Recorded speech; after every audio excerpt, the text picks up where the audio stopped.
제목은 어려워도 하나님의 뜻대로 자녀를 양육해야 후회가 없습니다. 어려워도 하나님의 뜻대로 자녀를 양육해야 후회가 없습니다. 사실 믿음을 지키며 이 시대에 살기란 사실 쉽지 않습니다. 녹록지 않아요. 저는 그렇게 설교하는 거 굉장히 싫어해요. 뭐 믿음만 있으면 다 된다, 뭐 다 헤쳐나갈 수 있다. 그렇지 않아요. 현실은 그렇지 않아요. 하나님의 기준, 신앙이 있다는 것은요, 하나님의 뜻대로 산다는 거예요. 하나님의 기준을 갖고 산다는 거예요. 더 구체적으로 말하면 하나님의 진리 체계대로 산다는 거예요. 더 확신 있게 말하면 하나님의 진리가 이 땅에 이루어질 수 있다는 것을 믿으며 사는 것이에요. 그리고 내가 하나님의 진리대로 살면, 그 뜻대로 살면 내가 이 땅에서도 복을 받을 수 있다는 사실을 아는 것이에요. 그렇기 때문에 이것은 굉장히 중요한 세계관이라 할 수 있습니다. 내가 어떠한 생각과 어떠한 마음을 갖고 사는지 잘 생각해 보십시오. 사람은 생각하는 존재예요. 하나님이 사람은요, 생각하는 존재로 두셨어요. 그렇기 때문에 사람은 생각한 대로 살아요. 그 생각 속에 돈에 대한 것이 전부면 그 사람의 세계관, 그 사람의 인생관, 그 사람의 모든 역사관들은 돈으로 귀결돼요. 만약에 그 사람의 머리 안에 권력이라는 세계관이 가득하다면, 여러분 정치 지금 보시지 않습니까? 모든 것이 지금 권력 중심으로 재편되고 있잖아요. 이 권력을 얻기 위해서 모든 것들을 진행합니다. 우리가 좀 집중해야 될 것은 그리스도인이 갖고 있는 세계관과 세상이 갖고 있는 세계관은 분명히 다르다는 것입니다. 그리스도인들이 갖고 있는 세계관이 있어요. 그러니까 세계관이 뭐냐면 뷰예요. 바라보는 관점입니다. 내가 무슨 관점으로 이 세상을 해석하고 있나. 예를 들어서 기독교인의 역사관과 세상의 역사관은 다릅니다. 기독교인의 성공관과 세상의 성공관은 다릅니다. 기독교인들의 교육관과 세상의 교육관은 다릅니다. 우리가 이 다름을 알아요. 근데 우리가 이 다른데 어떻게 살 거냐는 거예요. 그렇기 때문에 녹록지 않다는 거예요. 하나님의 뜻을 가지고 여러분의 직장에서, 여러분의 현장에서 여러분이 산다는 것 자체가 사실 쉽지 않아요. 그것이 뭐 엔터테인먼트 영역이든 교육의 영역이든 여러분의 실제적인 삶의 영역이든 하나님의 뜻대로 산다는 것 자체가 사실 굉장히 여러분 어렵습니다. 왜냐하면 하나님의 기준이 있지 않습니까? 그런데 세상의 기준들이 많아요. 근데 그 기준들이 합법적으로 지금 다 이루어지고 있기 때문에 사실 굉장히 많은 곳에서 충돌들이 일어납니다. 그런 관점 속에서 우리가 이 가정관도 한번 보려고 합니다. 가정. 사실 이 가정은 굉장히 중요한 단위, 하나님 나라의 중요한 단위예요. 제가 목회를 해보니까 많은 성도들 떠나서 오늘 현대인들 안에 갖고 있는 모든 문제들과 아픔과 상처들이 있는데, 그것이 대부분 어디로부터 오냐면 가정으로부터 옵니다. 가정은 이 사회가 조성되어야 되는 가장 기본적인 단위예요. 이게 흔들리면 다 흔들리는 거예요. 이번 두 번째 경제 위기가 오면 한국이 힘들어질 거라고 얘기합니다. 왜 그렇습니까? 첫 번째 IMF 때는 기업이 무너지는 어려움을 가졌어요. 근데 그 기업이 무너지면서 많은 분들이 정리해고되고 많은 기업들이 도산당했어요. 그러면서 흔들렸던 것이 무엇입니까? 가정이 흔들린 거예요. 그러니까 사회 전체 기반이 흔들린 거예요. 두 번째는 이 가계부채 때문에 만약에 경제 위기가 온다면 가정이 중산층의 몰락을 예고하고 있습니다. 그러니까 사실 가정이 흔들리면 다 흔들리는 거예요. 세 가정 중에 한 가정이 이혼한 가정이고요.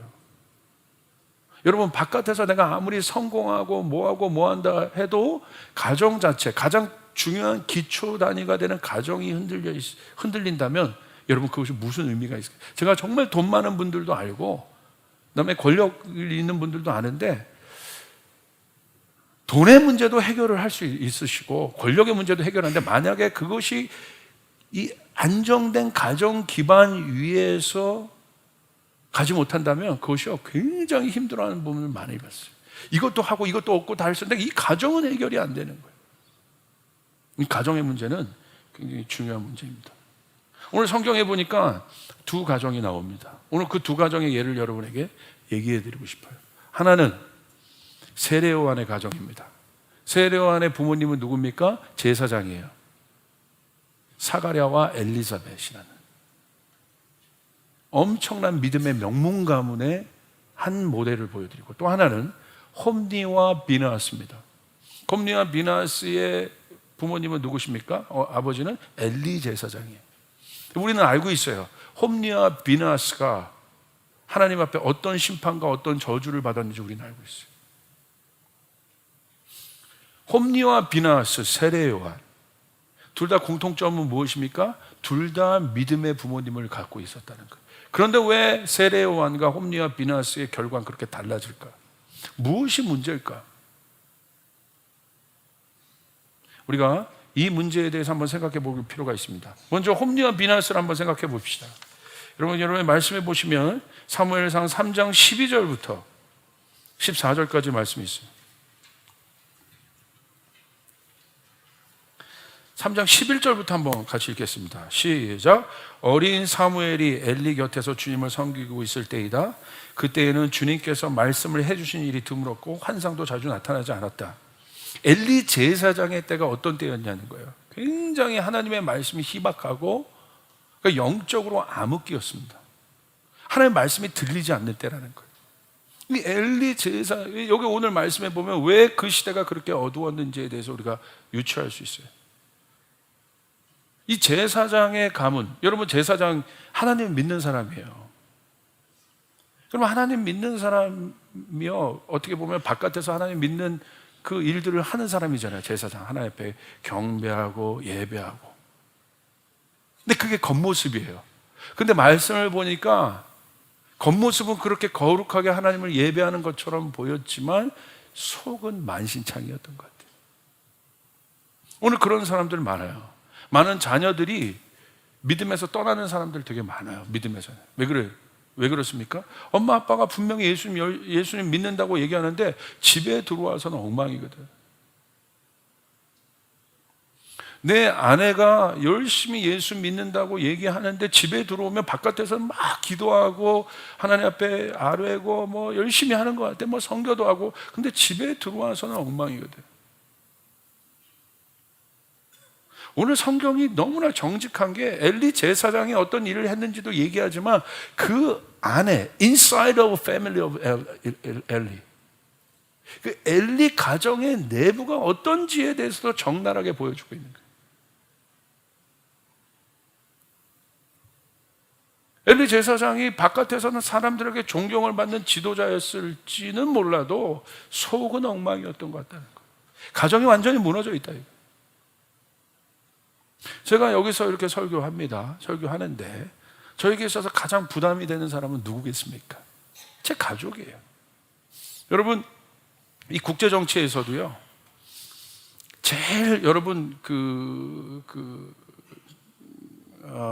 어떻게 보면 강력한 나라를 흔들 수 있는 방법이 뭐냐면 외부에서 어떤 외부적인 위협을 일으키는 게 아니라 뭘 분열시키는 거예요? 내부를 분열시키는 거예요. 내부를 분열시키는 거예요. 중국이 그걸 잘해요. 예. 언론 플레이 잘하죠. 그래서 내부 분열을 시키는 거예요. 아무리 바깥에 어떤 힘이 있다 할지라도 내부가 분열되면 끝나는 거예요. 오늘 엘리 제사장의 가문을 한번 보십시오. 겉은 그들이 하나님을 경배하는 집안이었을지 모르지만 내부는 엉망이었다는 겁니다. 한번 보겠습니다. 말씀 보겠습니다. 사무엘상 3장 12절부터 14절까지 우리 함께 같이 읽겠습니다. 시작. 때가 오면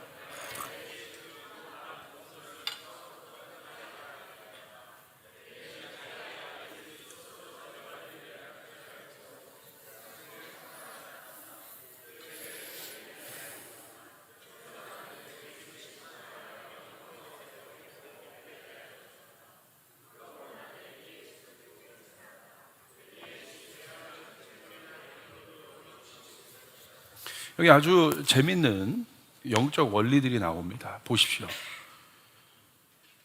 하나님께서 엘리의 가정을 심판하기로 결정하셨어요. 이유가 뭐 때문에 그러냐는 거예요. 사실 여러분 무서운 겁니다. 자 보세요. 홈리와 비느하스가 잘못했어요. 엘리의 아들들이. 그들 여러분 말씀을 보면 제가 이 강단에서 담기 어려운 짓들을 했습니다. 그것도 하나님 앞에서. 그리고 그 엘리 제사장의 아들들 홈리와 비느하스가 타락했던 사실을 모든 사람들이 알고 있었어요. 그러니까 골물대로 골문 거죠. 그 내적인 상처들이. 근데 하나님 뭐라고 그러세요? 홈리와 비느하스를 내가 심판하겠다. 그러지 않으세요.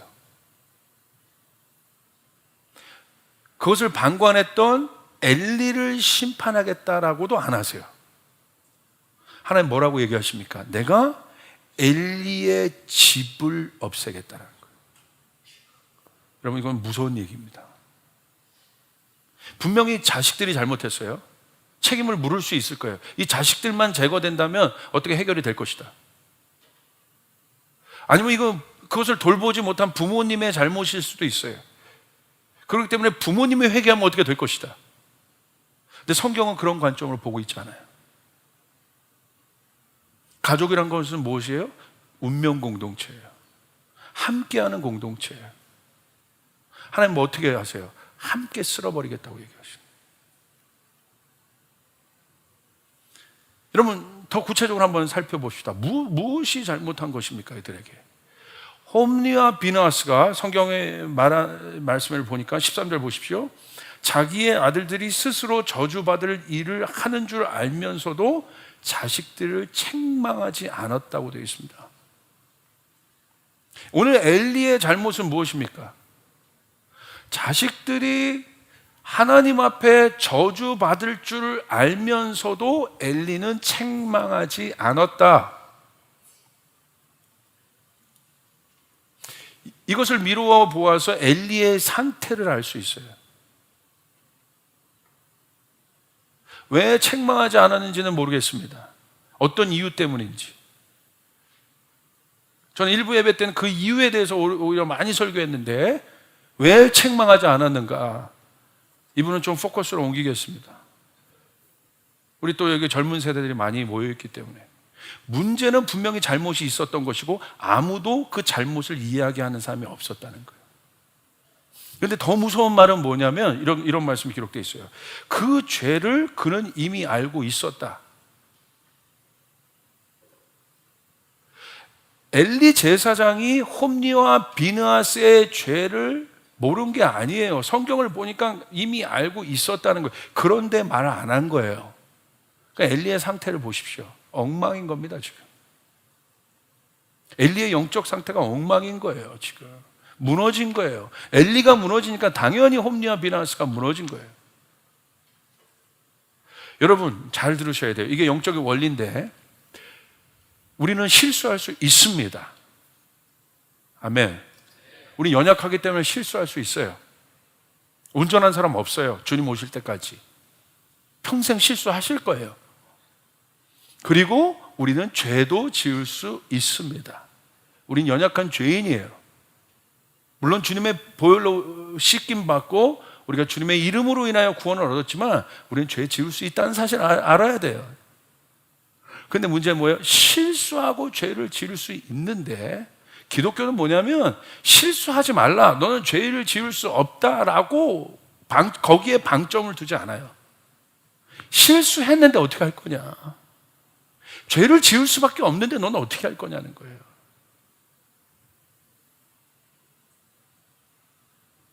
율법이 그것 아닙니까? 우리의 죄를 깨닫게 하기 위해서 깨닫는 거죠. 아, 예수 그리스도 앞에 서면 내가 죄사함을 받을 수 있구나. 내가 성령께서 우리에게 오신다는 건 무엇입니까? 성령께서 우리에게 오셔서 우리가 뭘 잘못했는지를 깨닫게 하고 알게 하고 또 실수할 수 있지만 그래도 그 실수와 싸울 수 있도록 하고 또 죄를 지을 수 있지만 그 죄와 또 싸울 수 있게 하고, 이것이 기독교 신앙의 핵심이에요. 할렐루야. 그런데 오늘 엘리의 제사장의 가문을 보십시오. 홈리와 비나스를 보십시오. 분명히 그가 죄인 줄 알면서도 말을 안 해. 책망하지 않았다. 오늘 젊은이들 잘 들으십시오. 하나님의 말씀은 우리를 의로 교육하고 바르게 하는 것에 목적이 있습니다. 우리가 부족하기 때문에 하나님은 사랑과 정의의 속성이 있으세요. 그렇기 때문에 하나님은 한없이 우리를 어떻게 해요? 사랑으로 격려하시고 세우십니다. 그러나 우리가 그릇된 길로 가지 못하도록 하나님은 우리를 잡아주시기도 하십니다. 아멘. 교육하십니다. 그래서 교육이 필요한 거예요. 교육이란 것은 나의 연약함과 부족한 것을 강하게 하는 거예요. 나의 부족했던 부분들을 채우는 거예요. 이게 교육이에요. 사실 이 기독교 교육이 얼마나 이게 강력한 거냐면, 잘 보세요. 지금 IS라든지 난민들 이렇게 우리가 보고 있습니다. 이 사태를 보고 있습니다. 제가 이슬람권을 갈 때마다, 무슬림들 만날 때마다 제가 이게 해결되지 않는 숙제가 있었어요. 그들이 하는 행동이 엄청나게, 여러분, 이성을 넘어서, 양심을 넘어서, 인간이라면, 신앙을 떠나서 인간이라면 어떻게 저렇게 할 수 있을까? 우리가 그런 질문들을 하잖아요. 인간이라면 어떻게 저렇게 사람을 잔인하게 죽일 수 있을까? 종교를 떠나서 인간이라면 어떻게 자기 부모한테 저렇게 할 수 있을까?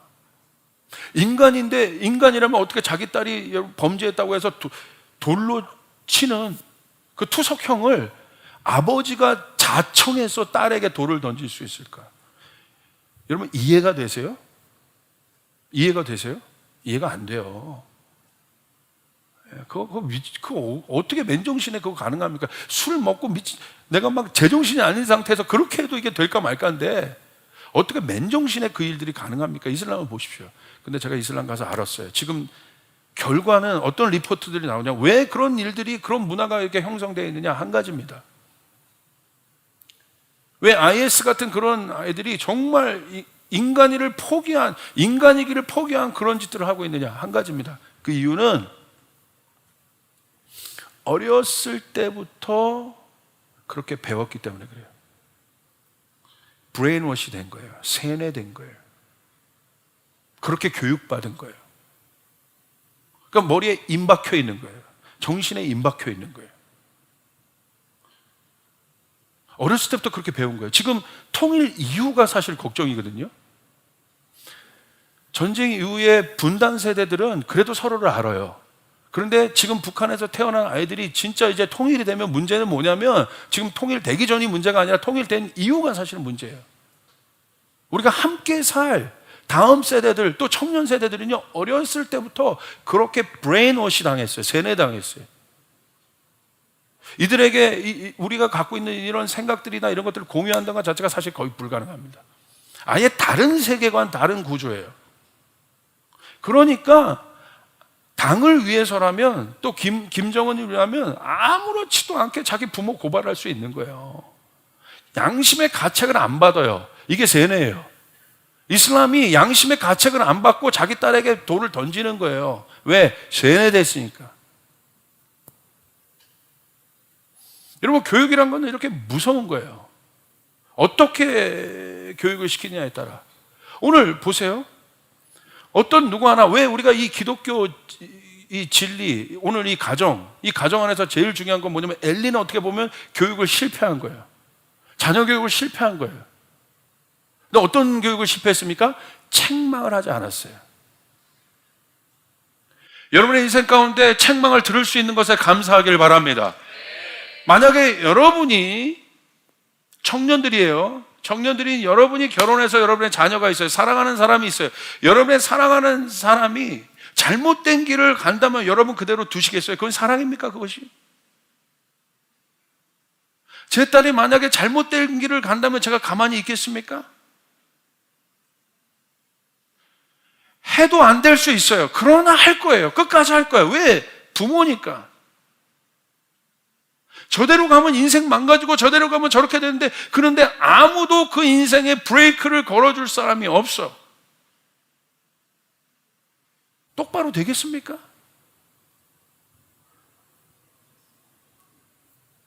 여러분에게 그 브레이크를 걸어줄 사람이 있기를 바랍니다. 목사님, 저는 책망이 필요 없는 존재예요. 책망이 필요 없어요. 과연 그러세요? 우리 젊은이들 생각해 보세요.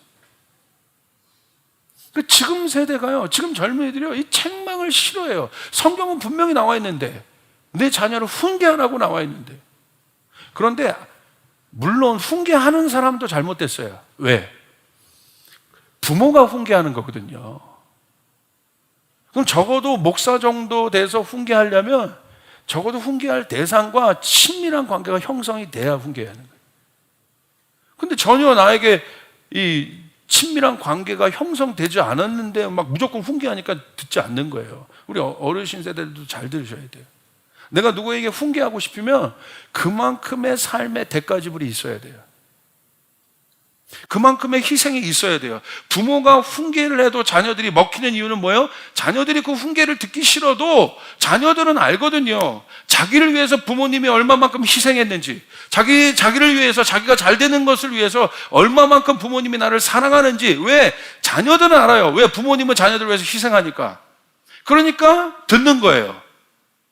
근데 옆집 아저씨가 와가지고 너야 마 똑바로 살아, 그거 큰일 나죠.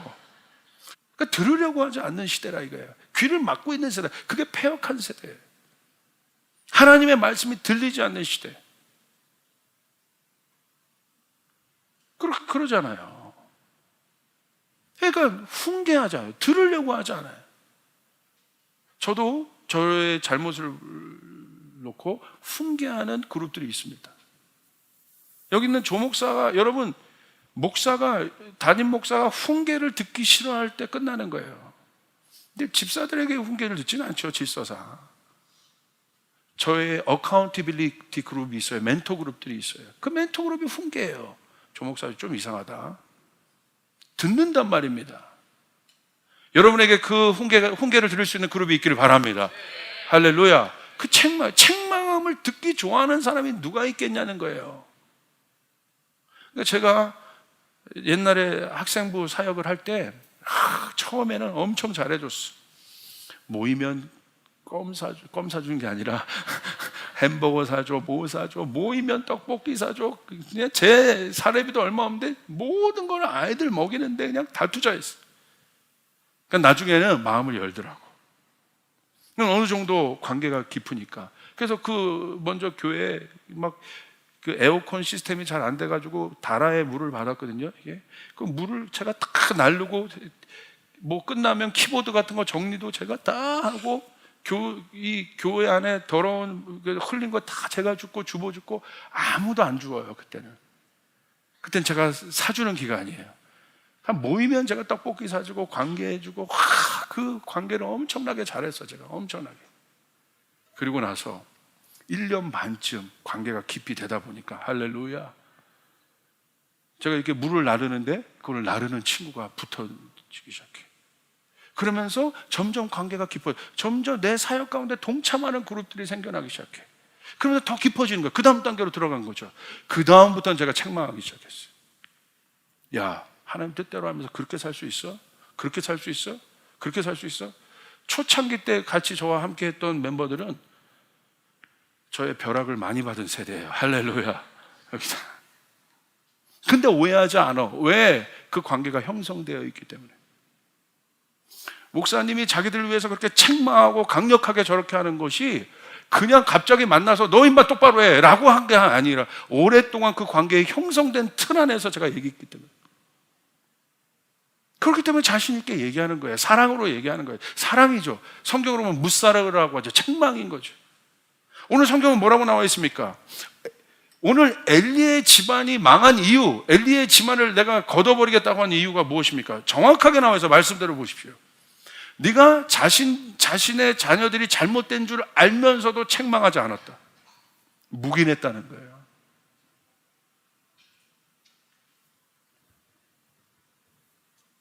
그 말은 무슨 말이에요? 함께 하는 것이 망했다 이거예요. 함께 하지 않고 있다는 거예요. 다 따로 국밥이라 이거예요, 지금. 만약에 여러분 보십시오. 여러분, 우리 자녀 세대들인데, 여러분의 부모님들이 만약에 잘못된 길로 막 가고 있다면 여러분 어떻게 하시겠어요? 부모님을 책망할 수 없죠. 그러나 엄마 그러면 안 돼, 아빠 그러면 안 돼, 붙잡을 것 아닙니까? 여러분의 아버지가 막 잘못된 길로 그렇게 했다고 여러분의 어떤 말빨이 먹히는 단계라면 여러분 그럴 거 아니에요. 그렇게 노력할 거 아닙니까? 그렇게 하면 안 돼요. 노력할 것 아닙니까? 만약에 그런 말을 하는 관계가 아니라면 여러분 기도라도 할 것 아닙니까? 우리 부모님을 도와주시길 바랍니다. 우리 부모님을 붙잡아 주시길 바랍니다. 우리 아버지를 붙잡아 주시길 바랍니다. 우리 아버지가 하고 있는 저 엄청난 악한 것들을 주님 끊어 주시길 바랍니다. 할렐루야. 기도라도 하고 있을 것 아닙니까? 근데 엘리 집안을 보십시오. 그런 관계가 완전히 깨진 거예요. 다 따로따로 노는 거예요. 하나님은 어떻게 하세요? 엘리 집안을 내가 망하게 하겠다. 가족 공동체로 하나님이 그 잘못을 누구에게 물어요? 홈리와 비나스에게만 묻지 않고 엘리에게만 묻지 않고 가족 공동체에게 물으셨다는 거예요. 함께하고 있는 그 그룹에게 물으셨다는 거예요. 가족이란 것이 무엇인지 생각해 보셔야 돼요. 가족은 운명 공동체입니다. 자, 보세요. 우리 교회만 잘 되고 우리 교회만 부흥해. 나는 다른 교회는 굉장히 어려워해. 여러분, 우리 교회가 이렇게 부흥할 수 있다는 것에 감사하시길 바랍니다. 할렐루야. 감사해야 돼요. 그런데 우리가 남의 교회를 돌보지 않고 남의 어려운 부분을 돌보지 않고 우리만 잘 되는 걸 말하면 우리는요, 하나님 뜻대로 하고 있지 않은 거예요. 우리 교회만 바라보고 있는 거예요. 이기적인 공동체예요. 나만 바라보고 있는 거예요. 조이풀만 잘 되면 된다는 거예요. 그런 게 성경을 보니까 그렇죠. 운명 공동체인 거예요. 오늘 내 교회가 잘 되기 위해서 옆에 있는 교회도 잘 돼야 됩니다. 할렐루야. 저 옆에 있는 교회도 잘 돼야 돼. 하나님 나라 안에서 잘 돼야 된다. 이게. 서로 잡아주고 서로 끌어주고. 그런데 누구보다도 경쟁하잖아요. 그래서 같이 잘 되는 거거든요. 함께 잘 되는 거예요.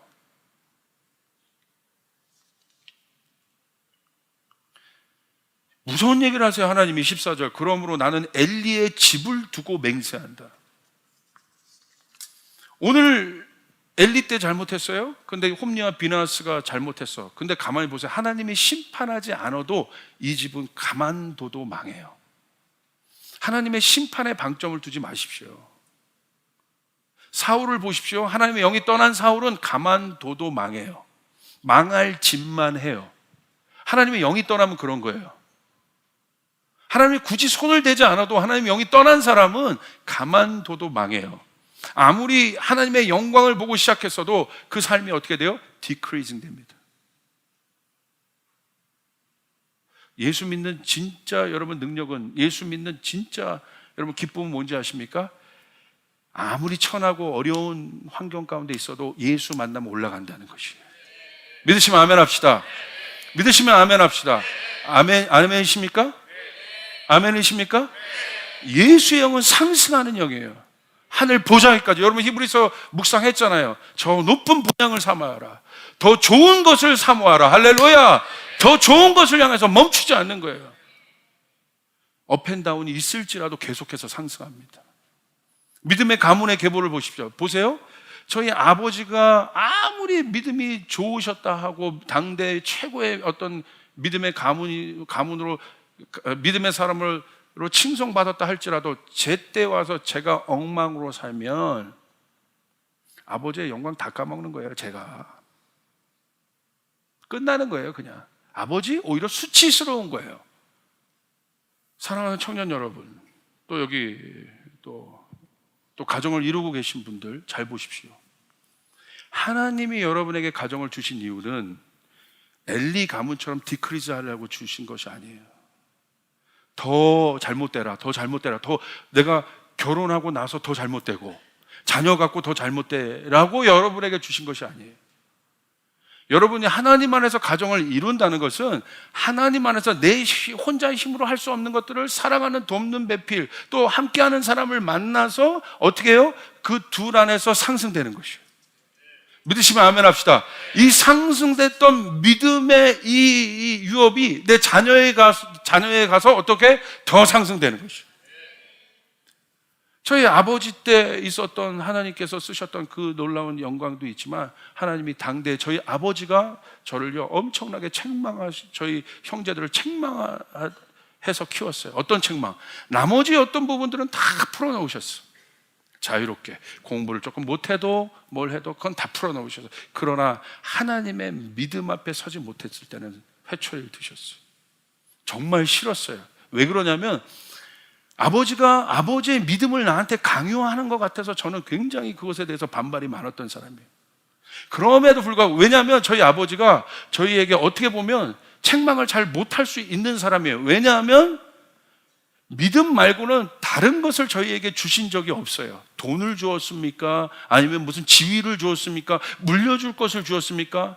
오히려 가정은 깨어져서 더 어렵죠. 어떻게 보면 저희 아버지가 저희 가정을 놓고, 저희 형제를 놓고 생각할 때는 미안한 형제들이에요.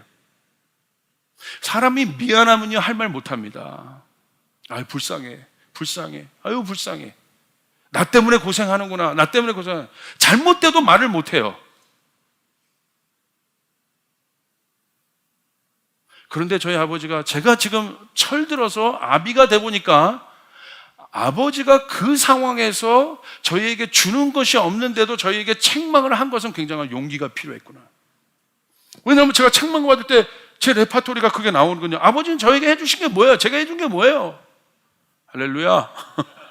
이 레파토리가, 아버지가 나한테 해준 건 뭐냐고요? 등록금을 한번 줘봤습니까? 뭘 줘봤습니까? 제가 어느 시점에 가면 그렇게 반발을 하는 거예요. 아버지가 뭘 해주셨냐고. 그럼 아버지가 그래도 하나님 뜻대로 살아야지. 이걸 놓치지 않으셨어요. 근데 저희 아버지가 저희에게 그렇게 해주지 못하는 상황인데도 믿음에 있어서는 강한 이야기를 하시고 믿음에 있어서 나를 붙잡아줬다는 것에 대해서 지금 감사드려요. 할렐루야. 그때 나를 그렇게 책망하지 않으셨다면 저는 아마 지금 괴물이 됐을 겁니다.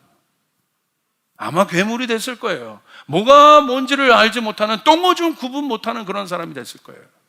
나만 아는 사람이 되었을 거예요. 아니면 상처 많은 사람이 됐을 거예요. 이 상처 많아서 공격적인 사람이 됐을지도 몰라요. 성공하고 말겠다 막 이러면서. 오늘 엘리의 제사장의 가문에 여러분, 하나님의 저주의 이유는 무엇입니까?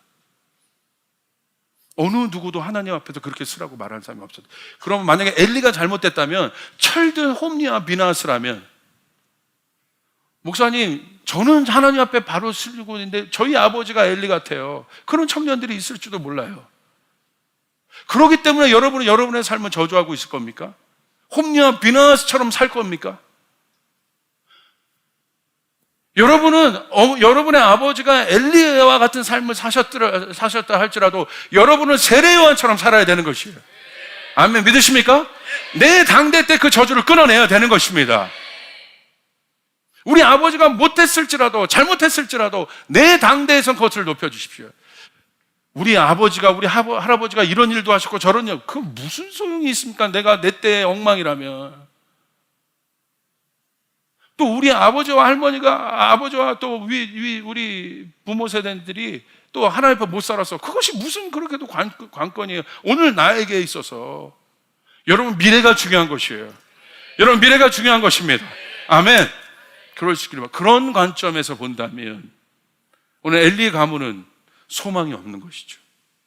어디도, 엘리도 손을 쓰지 않았다. 홈리와 비나스도 손을 쓰지 않았다. 누구나 둘 중에 한 명이라도 손을 썼으면 됐을 텐데. 가장 바람직한 건 뭐예요? 아버지도 믿음 앞에 쓰고 자녀도 믿음 앞에 서서 함께 그들이 만들어내는 시너지를 보시라 이거예요. 여러분, 하늘문이 열려 있습니다. 엘리와, 보세요. 사가랴와 엘리사벳, 이들이 어떻게 살았는지 한번 보십시다. 그리고 우리 말씀 마칩시다. 누가복음 1장 6절입니다.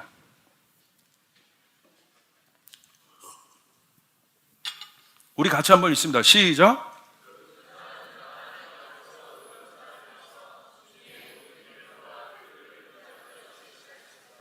자, 보세요. 뭐라고 되어 있습니까?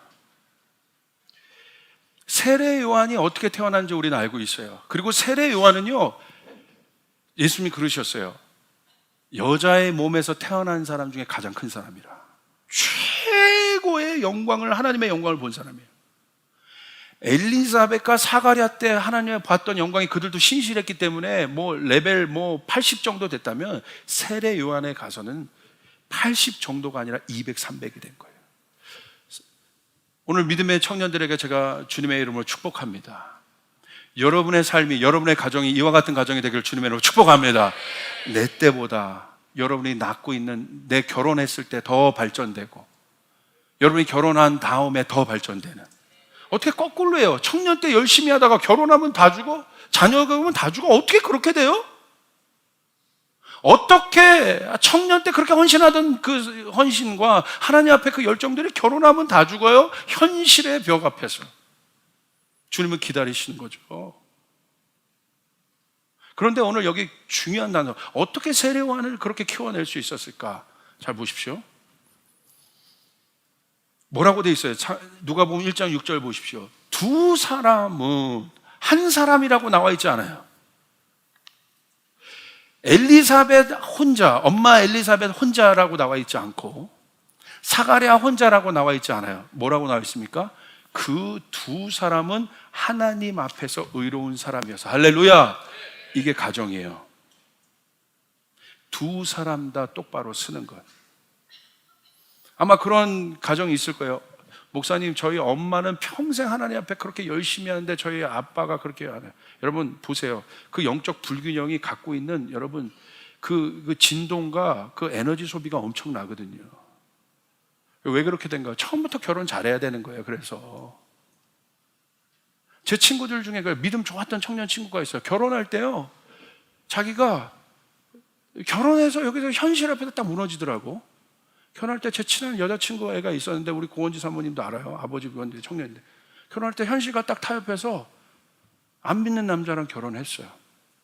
그래서 내놓는 변이 뭐냐면 자기가 결혼해서 구원하겠대. 지금도 구원 못했어요. 평생을 에너지 쏟고 있어요 지금 거기에. 제가 생각할 때 물론 하나님의 역사를 결과로 판단할 수 없는 일이지만, 그렇게 준비된, 청년 때 준비된 그 청년이 만약에 정말 돕는 배필과 같은 함께 할 수 있는 그런 동역자를 만날 수 있었다면 아마 시너지를 갖고 왔어요. 엄청난 하나님 나라 일을 했을 거예요. 가정은 뭐예요? 함께 하는 거예요. 많은 사역자들이 있습니다. 제 사역자들이 많이 상담해요. 어떻게 상담하는 줄 아세요? 제가 뭐라고 사역자들에게 특별히 얘기하냐면, 결혼 잘해라, 결혼 똑바로 해라.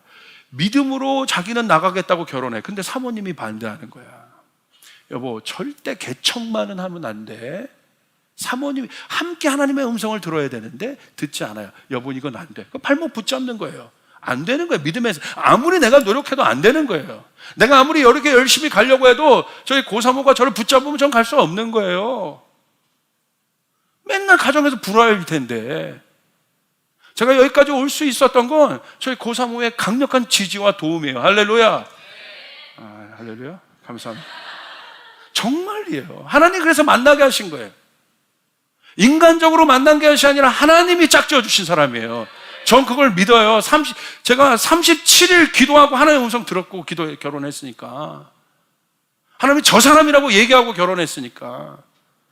저한테 물어요. 목사님, 어떻게 결혼해야 돼요? 어떻게 결혼해야 돼요? 누구랑 결혼해야 돼요? 다 하나님 뜻대로 결혼하겠대. 그러니까 기도하지 않아. 기도했는데 하나님이 어떤 사람 막 보여주셔. 근데 자기 스타일 아니야. 아닌 것 같아요. 하나님 음성 아닌 것 같아요. 하나님 음성 아닌 것 같아요. 제 스타일이 아니에요. 막 이렇게. 결혼 따로 기도 따로야. 내가 원했던 사람은 절대 저런 키가 아니에요. 저런 키가 아니란 말입니다. 하나님이 만들어주신 가정은 디바인한 미팅이에요. 아담이 하와를 만날 때 어떻게 되겠어요? 둘이 하나가 보자마자 서로 간봤습니까? 보자마자 어떻게 얘기했어요? 보자마자 뭐라고 얘기했어요? 내 뼈 중에 뼈다. 내 살이어서. 뼈인가? 이렇게 하지 않았다는 거예요. 뼈인가? 라고 얘기하지 않았어요. 확신이 있었어요. 확신. 저 사람은 내 사람이다. 어떤 사람? 하나님이 보내주신 사람이다. 믿으시면 아멘 합시다. 그런 사람이 어디 있어요, 목사님? 그럼 기다리세요. 기가 막힌 말이에요. 다시 한번 보세요. 그 두 사람은 다 하나님 앞에서 의로운 사람이다. 한 사람만 의로운 사람이 아니라 그 두 사람이 다 하나님 앞에 의로운 사람이다. 그러므로 결혼하신 장년부 집사님들은 혹시 이런 과정 가운데 해당이 안 된다면 지금부터라도 괜찮습니다. 뭐 물을 엎질렀는데 어떻게 해요? 괜찮아. 지금이라도 여러분의 믿음이 떨어진 내 남편을 위해서 기도하시길 바랍니다. 믿음이 떨어진 내 아내를 위해서 기도하시길 바랍니다. 그게 무엇보다도 중요해요. 함께 맞춰줘야 돼. 함께 레벨을 이루어야 돼. 결혼 안 한 청년들 잘 보십시오. 하나님 안에서 여러분의 배필을 만나시길 바랍니다. 하나님이 정해주신 배필을 만나시길 바랍니다. 둘이 함께.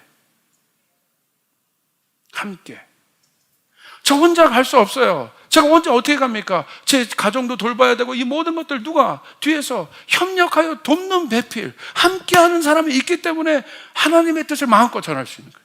함께 세워져. 이게 가정이라는 거예요. 그리고 이 함께라는 것은 뭐예요? 서로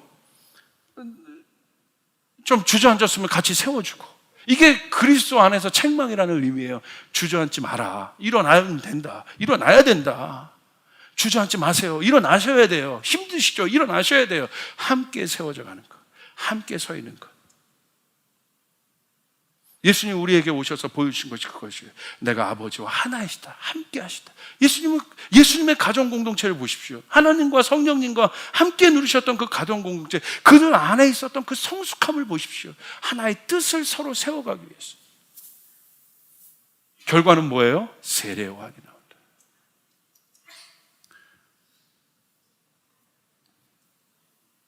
둘 다 믿음이 없어. 그럼 축복합니다. 함께 믿음이 좋아지시길 바랍니다. 함께 가는 거예요. 나는 이만큼 가 있고 내 아내는 저기가 있고, 아니면 아내는 저기가 있고 내 아내는 저기가 있고. 그러므로 우리 청년들은 처음부터 고리를 잘 꽂으시길 바랍니다. 잘 결혼하시길 바랍니다. 믿음의 사람을 만나기로 결정하신 분들 아멘 하십시오. 쫓아가겠어요. 주님 뜻대로 만날 것입니다. 설령 그가 내 스타일이 아니어도. 스타일은 다 변해요. 의술의 힘도 있어요. 할렐루야. 그러니까 걱정하지 마라. 그건 아무런 걱정하지 말어. 스타일은 아무것도 아니야. 서로 존중하고 서로 세워주고. 그런 믿음에 왜 세례요한과 같은 엄청난 사람이 나왔습니까? 둘이 서로 그 본을 보이는 가운데 서로 세워져 가고, 당대의 의인이었던, 둘 다 의인이라 칭송받았던 그들 자녀, 누가 나타납니까? 세례요한이 나타나요. 근데 그들의 놀라운 결정은 뭡니까? 저는 여기에 감동이 있어요. 세례요한은 어디로 보냄을 받았습니까? 광야로 보냄을 받았어요. 이게 바로 엘리사벳과 사가랴의 위대함이에요. 자기 자식을 하나님 뜻대로 키우기 위해서 광야로 보낸 거예요. 함께 하나님 나라를 세워가는 거예요. 내 당대 때, 우리 아버지 때 봤던 영광보다 저랑 제 동생 목사 때, 가족으로만 얘기한다면 더 크게 하나님의 영광을 보고 있어요. 저희가 더 기대합니다. 저희 더 패밀리들이, 이제는 아버지는 혼자 예수를 믿었다면 지금은 다 예수 믿는 사람들이고, 밑에 때 가서는 벌써 얘네들은 어렸을 때부터 성경대로 하나님 말씀대로 배우고, 잘못했으면 그것에 대해 훈육을 받고 그렇게 커가고 있습니다. 또 이 아이들이 결혼을 해서 날 패밀리를 보십시오. 그럼 우리 조씨 패밀리가 이 믿음의 가문을 보십시오. 저희 외가댁도 그렇고, 저희 친정도 그렇고, 친정이 아니죠, 저희 처가댁도 그렇고, 할렐루야. 이 믿음의 가문의 확장을 보십시오. 여러분, 놀라운 것입니다. 이것은 하나님의 축복입니다. 아멘. 여러분, 그럴 수 있기를 바랍니다. 그렇다면 이제 이렇게 기도하셔야 돼요. 여러분이 혹시 세례요한과 같은, 엘리사벳과 사가랴와 같은 그런 하나된 가정을 주님께서 허락하셨다면 감사하시길 바랍니다. 주님께 더 영광을 올려드리시길 바랍니다. 아멘. 그리고 젊은이들은 그것을 꿈꾸시길 바랍니다. 젊은이들은 그것을 꿈꾸시길 바랍니다. 그리고 혹시 우리 집안이, 목사님 제 자녀가 홈리와 비너스 같고 제 남편이 그렇고 제 아내가 그런 상황입니다, 실망하지 마시길 바랍니다. 끝까지 여러분이 탄원하여 여러분이 주님 앞에 그것들을 아뢰면 하나님께서 공기를 바꾸실 것입니다. 바꿔 가실 것입니다. 믿으시면 아멘 합시다. 바꿔 가실 것입니다. 함께 해줘요. 여러분, 포기하지 않으시면 돼요. 결국 하나님께서 그 기도를 들어주실 것입니다. 그리고 여러분 당대에 일어나서 잊지 않는 부모님들이 있다고 한다면 여러분이 일어나서 그 엘리의 저주를 끊으시고 여러분 선포하시길 바랍니다. 오늘 이 시간부터 우리 가문은 믿음의 가문이다. 믿음의 가문이다. 믿으시면 아멘 합시다. 아멘. 그렇게 주님 앞에 나갈 수 있는 여러분이 되기를 주님의 이름으로 축복합니다. 주님께 영광의 박수 올려드리겠습니다.